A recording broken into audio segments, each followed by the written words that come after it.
Mozart y su relación con la masonería. Johannes Chrysostomus Wolfgang Theophilus Mozart es sin dudas uno de los más grandes músicos que han existido en la historia y uno de los más prodigiosos, nacido en 1756. Al comenzar su carrera musical desde sus primeros años de vida se presentaba en diferentes salones de la nobleza para interpretar piezas musicales. Desde los 10 años fue capaz de escribir una ópera completa. Sin embargo, se dice que fue uno de los primeros genios musicales o artísticos que serían forzados por su padre, Leopold, a realizar presentaciones para obtener de ello una ganancia económica aún siendo menores. Un caso de explotación infantil. Sin embargo, su hermana mayor, la menos conocida pero también una mujer virtuosa en el arte de la música, fue la primera en aportar económicamente a la familia, ya que daba clases de piano a su corta edad de 10 años.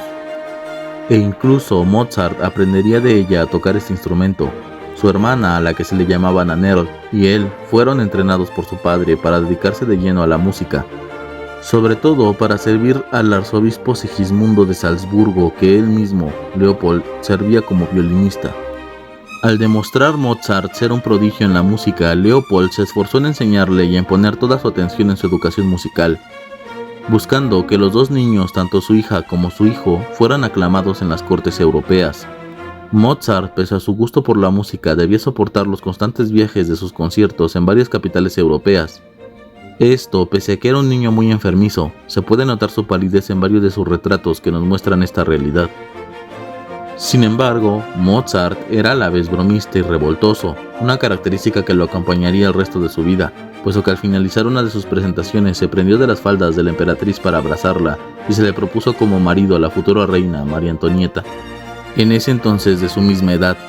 Pese a su prodigioso don, no todo fue éxitos. Las condiciones climáticas, los constantes viajes, casi siempre jugaban una mala pasada a Leopold, pues su hijo constantemente se enfermaba y las presentaciones no siempre eran del agrado del público. Muchas puertas se cerraban y otras se abrían, como la vida de los grandes personajes de la historia, marcada de éxitos, pero también de constantes fracasos, en donde Leopold frecuentemente gastaba todo el dinero y se encontraba en la más terrible de las pobrezas. Leopold se encuentra en la más brutal desesperación, pues no sabe por qué su hijo, al ser un músico prodigioso a su temprana edad, incluso mejor que muchos otros, no ha recibido el reconocimiento que merece. Hasta 1770, Leopold consideraría que Mozart finalmente ha llegado a obtener lo que merecería desde hace tanto tiempo, pues es premiado por el Papa Clemente XIV, otorgándole la Orden de la Espuela de Oro, con el título de caballero.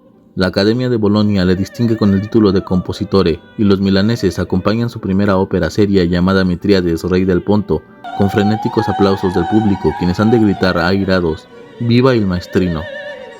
Mozart regresaba triunfante a su edad de 15 años, ovacionado y premiado. A esa edad ya tenía escritas más de 100 composiciones, conciertos, sinfonías, óperas, misas, etc. Sin embargo, la muerte del arzobispo de Salzburgo le habría de traer nuevos problemas y también oportunidades. Mozart volvería a sus giras en 1777 acompañado de su madre. Sin embargo, no era como lo recordaba, y en su visita a París no obtuvo la aceptación que esperaba por su música, criticando la rigidez de la ciudad francesa y su falta de sensibilidad musical. La muerte de su madre, Anna Maria Perl, en 1778 contribuyó a que se acrecentaran los problemas entre padre e hijo. Mozart no quería permanecer más tiempo en Salzburgo, quería retirarse a Viena para desarrollar su carrera musical. Antes de regresar a Salzburgo, Mozart recibiría la hospitalidad de la familia Weber y permanecería con ellos un tiempo, enamorándose de la hija de la familia, Aloysia, quien tenía futuro como cantante. Sin embargo, esta había triunfado en su ambición de ser cantante y le había escrito a Mozart una carta diciéndole que no uniría su vida con un músico sin futuro asegurado como él. La composición de una obra en Múnich le habría dado la oportunidad de salir de su encierro en Salzburgo y de coincidir una vez más con la familia Weber, en donde se enamoraría ahora de la hermana de Aloysia, Constance. Pese a que se le ordenó regresar a Salzburgo, Mozart no pretendía volver a su ciudad natal, así es que presentó su dimisión ante el arzobispo, quien la aceptó, y desde ese momento Mozart era libre, viviendo el resto de su vida en la capital austriaca. Mozart sería el primero en querer vivir de su música de forma independiente, sin la necesidad de un mecenazgo por parte de la nobleza, siendo un funcionario más del gobierno. Para mantenerse daba clases de piano y componía por encargo, pagaría cara su osadía ejemplar, pero se sentía libre y feliz. Su primer encargo importante fue una ópera para conmemorar la visita del Gran Duque de Rusia a Viena. Poniéndose de moda la cultura turca en Europa, Mozart decidió realizar El rapto del Serrallo, ambientada en esas tierras orientales. Fue su primer éxito verdadero, pues esta ópera se presentaría no solo en Austria, sino en Praga y en Alemania. En 1784, poco después de este triunfo, se casaría con Constanze Weber, a quien dedicaría la serenata Nachtmusik. No se sabe realmente cuál fue la razón de este matrimonio, si por verdadero amor o simplemente por la insistencia de la suegra en que se realizara este casamiento. Pero lo que es reconocido es que Constanze sería, al igual que Mozart, una entusiasmada en el despilfarro y la fiesta. Era una mujer alegre y poco contenida como su marido. Ambos en su derroche habían adquirido varias deudas y los compañeros de Mozart, quienes tenían una mejor situación financiera, no se imaginarían lo endeudado que su prodigioso camarada estaba. Con fiestas diarias, en un hogar ubicado en el centro de Viena, música, baile, todo lo que Mozart disfrutaba más con ese espíritu rebelde, despreocupado e infantil que le caracterizaba. Mozart en la francmasonería.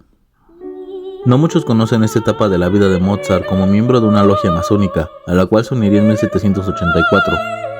No por riquezas económicas, sino por un sentido de fraternidad universal y espiritualidad que Mozart encontraba en aquel lugar más que en la religión convencional cristiana o católica, ya que desde 1772 Mozart componía encargos a la logia masónica de la Prudencia en Múnich. Algunas de sus obras propias de la masonería serían las siguientes.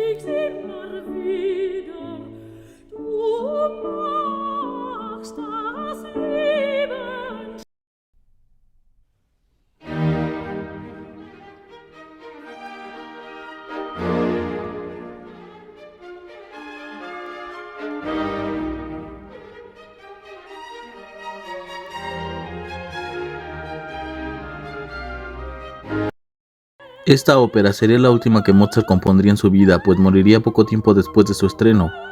En esta ópera se dice, posee secretos masónicos revelados, símbolos, ideas que plasmó en honor a la logia, y que por ello, al revelar aspectos que no deben ser conocidos al público, se piensa que Mozart fue asesinado.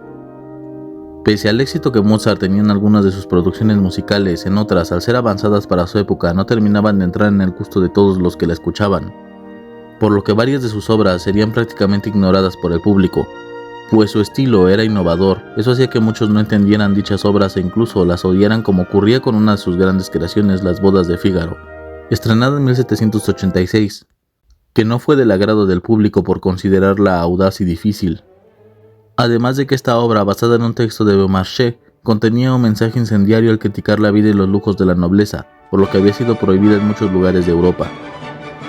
Síndrome de Tourette.